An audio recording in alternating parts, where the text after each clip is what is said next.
Hi, welcome back to the channel. This video is going to show you how to pair cycling apps with sensors and trainers using Bluetooth in Android.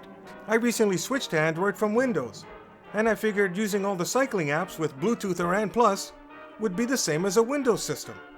It isn't, and I had a heck of a time trying to get everything to work properly.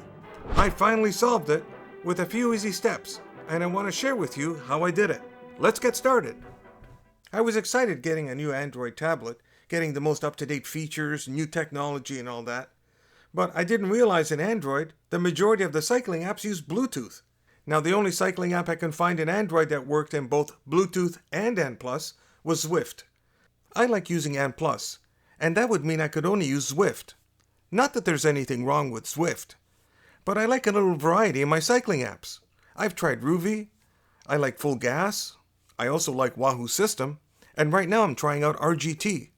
And I want to have the flexibility to try any other cycling app that may come up down the line. So I reluctantly put aside the AND+ gear, the dongle, my reliable Garmin heart rate monitor, and I went out and picked up an inexpensive Magine heart rate monitor that did both Bluetooth and AND+.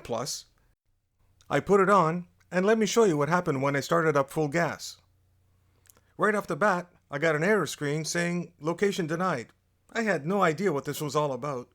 I just wanted to get rid of this nag screen and get on with my workout, so I clicked OK. And then I say get started, and then I'd sit here and wait the supposed 30 seconds that it said, and none of my sensors would come up. That got me really frustrated and forced me to learn this system I'm going to show you now. First, make sure all the apps on your Android device are closed. In order to do that, we're going to come down here, and you can see all these apps are running. We got everything running here in the background, eating up resources on your Android device, and they could actually also be using your Bluetooth connection. So what we're going to do is close them all. Next, I'm going to go into settings. There are several settings we need to make sure are on. So the first one we need obviously is Bluetooth, and I have that turned on. The next setting we have to turn on is location services. If you've never heard of it, location services is a feature found in most computer and phone operating systems. When you enable it, your electronic device turns on technologies that pinpoint your location and track you. And when it comes to phones and tablets, it also enables a GPS circuit that drains your battery. This left me scratching my head. Why in Android, when I'm using Bluetooth with a cycling app, do I have to turn on location services? I mean, when I turn on Bluetooth to connect to my car, I don't have to do this.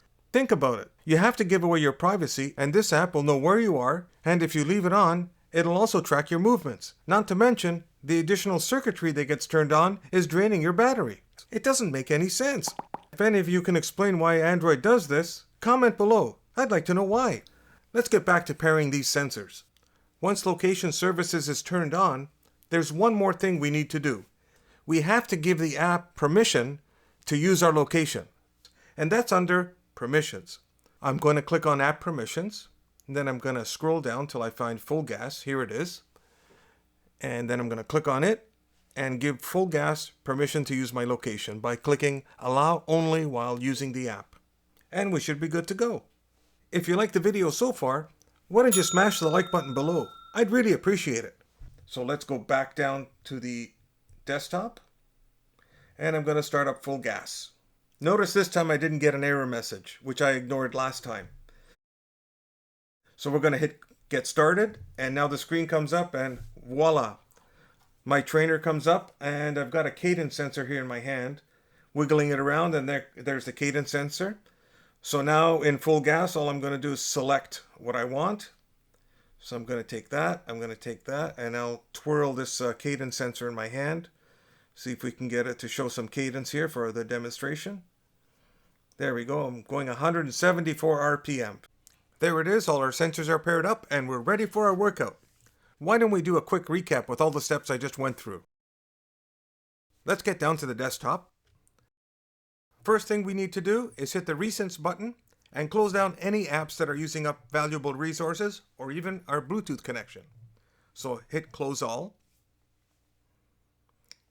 Now we're going to go to the Settings menu. And in the settings, we're going to make sure we have Bluetooth turned on. After that, we're going to scroll down until we get to Location Services. Then we're going to turn that on, make sure it's turned on. And finally, under location services, we have to do one more setting, and that's called app permission. So we're going to click on this. And now we're going to give the app permission to use our location.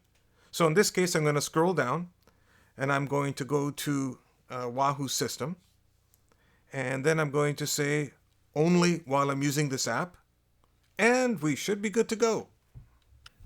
Get down to my desktop. Let's start up the Wahoo Systm. Well, I'm going to do some training right now, and I'm going to use cycling.